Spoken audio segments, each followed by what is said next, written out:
Singapore's housing landscape has come a long way since the introduction of the home ownership scheme in the early years of independence to solve the housing shortage. Today, there are more than 1 million Housing Development Board flats spread across 24 towns and 3 estates. So, why is Singapore's public housing program so successful? And what can we learn from it? Stay tuned as we delve deeper into these questions in this video. In 2023, the Housing Development Board made significant strides in its mission. They launched 5,714 flats for sale under the February Build to Order and Sale of Balance Flats exercises. This is a testament to the Housing Development Board's commitment to providing affordable housing for all Singaporeans. But the Housing Development Board's work goes beyond just building flats. They are also responsible for the continuous innovation and upgrading of the heartland, ensuring that these remain cherished homes to generations of Singaporeans. In fact, they have committed to offering more build-to-order projects with a waiting time of 3 to 4 years, and launching more shorter waiting time flats from 2023. The Housing Development Board also plays a crucial role in planning for the future. From the second half of 2024, Housing Development Board estates will be classified as Central, North, Northeast, West and East regions, instead of mature and non-mature estates. This is part of their ongoing efforts to better guide the planning and development of new housing areas. So, as you can see, the Housing Development Board is not just a housing developer. They are city planners, innovators and caretakers of Singapore's heartland. As of 2024, over 80% of Singapore's resident population lives in a Housing and Development Board flat, of which about 90% own them. This high rate of public housing ownership is quite rare globally, earning Housing Development Boards plaudits. However, there is a growing sentiment among the Singaporean populace that the words affordable and accessible do not reflect the public housing system today. Housing Development Board flat prices, both for resale and new units, have continued to climb aggressively in recent years. Public housing units of over $750,000 each, once unthinkable, are now commonplace. Despite this, the government has implemented measures to ensure affordability. For instance, all new flats are priced with significant market discounts to ensure affordability. Eligible first-timer families can benefit from the enhanced CPF housing grant of up to $80,000. Despite these measures, affordability has declined, as evidenced by increased price-to-income ratios. Currently, Singapore's affordability ratio of median property price to median annual income is 4.5 to 4.7 for public housing.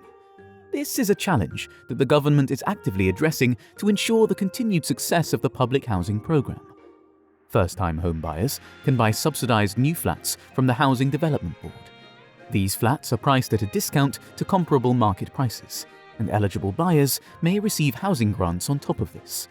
Alternatively, they can also purchase a resale flat from the open market with a housing grant. Different flat choices are available to suit the different needs of families and individuals. A host of grants are available to families looking to purchase a flat, regardless of whether it is a build-to-order or a resale flat. First-timer families can get up to $80,000 for new flats on top of the market discount, or $160,000 for resale flats. Singles aged 35 and above can buy resale flats of any size in any estate. Since 2013, if they are first-timers, they can also buy 2-room flexi-flats in non-mature estates. First-timer singles aged 35 and above can get grants of up to $40,000 for new flats, or $80,000 for 5-room or smaller resale flats. In addition, the income ceilings for Housing Development Board flats have been raised to $14,000 for families and $7,000 for singles. As a result, 80% of new flat buyers today can afford their first flat without paying any cash out of pocket for mortgage installments. These policies have played a significant role in ensuring that the majority of Singaporeans can afford to own a home.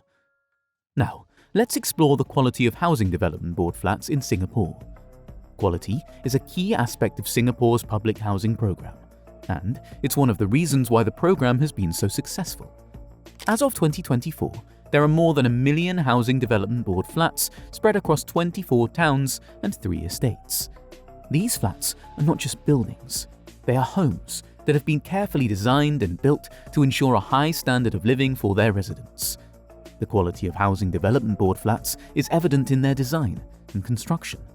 These flats are built to last, with a focus on durability and functionality. They are also designed to be comfortable and spacious, with a variety of flat types to cater to different family sizes and needs. But the quality of Housing Development Board flats goes beyond just the physical buildings.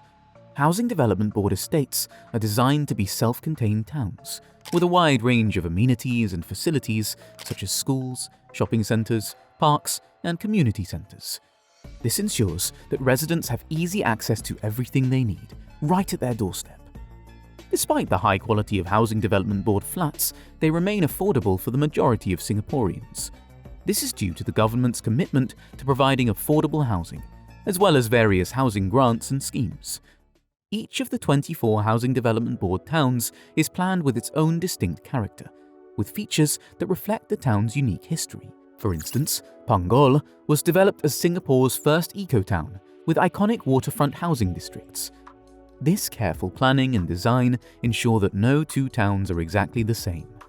The Housing Development Board Town Design Guides chronicle the history, vision, and distinct character of each town, guiding and unifying the development of each town. These guides serve as a useful reference to guide all the different agencies' efforts and ensure a coherent design and town identity. In building new neighbourhoods and upgrading existing ones, the Housing Development Board carves out a unique identity for each town, so that residents feel a sense of belonging. Besides the Housing Development Board, partners such as town councils, designers, and other agencies also play a part in building and rejuvenating the towns. The urban design strategies and policies under the new roadmap will not only be applied to new housing projects, but also to existing towns through various upgrading and rejuvenation programs. This ensures that towns continue to evolve and improve over time. Singapore is a multicultural society with a diverse population. To ensure that all ethnic groups live together in harmony, the government has implemented the Ethnic Integration Policy. The EIP ensures a balanced ethnic mix in Housing Development Board estates, preventing the formation of racial enclaves. The EIP was introduced in 1989 in response to evidence that ethnic groups tended to resegregate. It was implemented mostly through the flow of new public housing to minimize the impact on existing owners and to increase acceptance. In addition to the EIP, the government promotes social integration by mixing types of flats and income levels, providing quality shared public spaces and services, and ensuring that no neighbourhood becomes disadvantaged and is left behind. The Housing Development Board has in place several upgrading programs to improve your homes, lifts, and neighbourhood. These programs are designed to enhance the living space and services in your flat, block, and estate. They include the Home Improvement Program, the Neighbourhood Renewal Program, and the Lift Upgrading Program. In 2024, the Housing Development Board announced scheduled maintenance works for Housing Development Board InfoWeb. This is part of their commitment to ensuring that the flats and estates remain in good condition. They also have a system in place for residents to check if their block is announced to undergo upgrading or estate renewal programs. These upgrading and maintenance programs play a significant role in the success of Singapore's public housing program. They ensure that the flats remain in good condition and continue to provide a high standard of living for their residents. We will now delve into the sustainability initiatives in Singapore's public housing program. So, stay tuned and don't forget to hit that like button if you're finding this content valuable.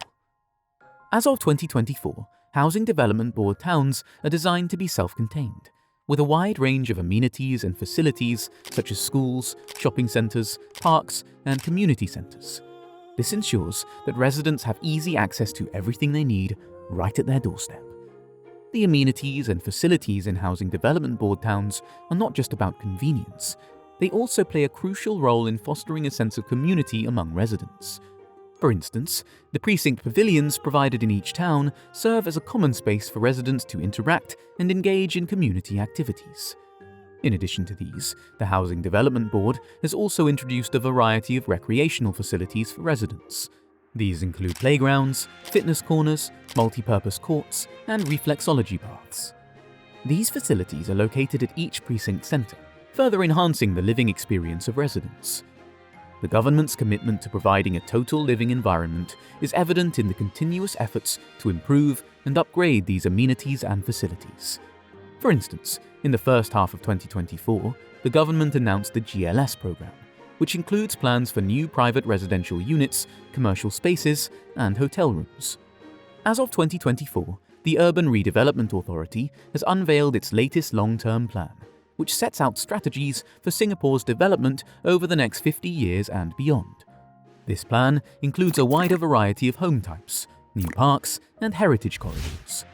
At the upcoming residential estate at Bay Shore near East Coast Park, a mix of private and public housing will be built, along with supporting amenities and recreational options. In Saimei, more public housing and amenities will be injected into the area near Upper Changi MRT station. These will be integrated with the existing private housing estates. The authorities are also working out details to offer a wider variety of flat layouts to provide Housing Development Board homeowners more flexibility in configuring various spaces to suit their needs. To offer more housing options for the greying population, a private model of assisted living will be piloted at Parry Avenue in Kovan. A vertical zoning concept in industrial estates is being explored to help integrate different but complementary uses within a single development. For instance, clean industrial activities can occupy lower floors, and co-working spaces around the mid-floors, which creates a buffer for residences on the upper floors. These future plans and innovations are a testament to the government's commitment to continuously improve and adapt the public housing program to meet the changing needs of its residents. They ensure that the flats are not just homes, but also contribute to a sustainable and eco-friendly environment. In terms of the downside, as of 2024, there are concerns about the affordability of new and resale flats for young couples. Despite measures including government subsidies, loans, and housing grants to offset rising prices, affordability has declined, as evidenced by increased price-to-income ratios from 2001 to 2021.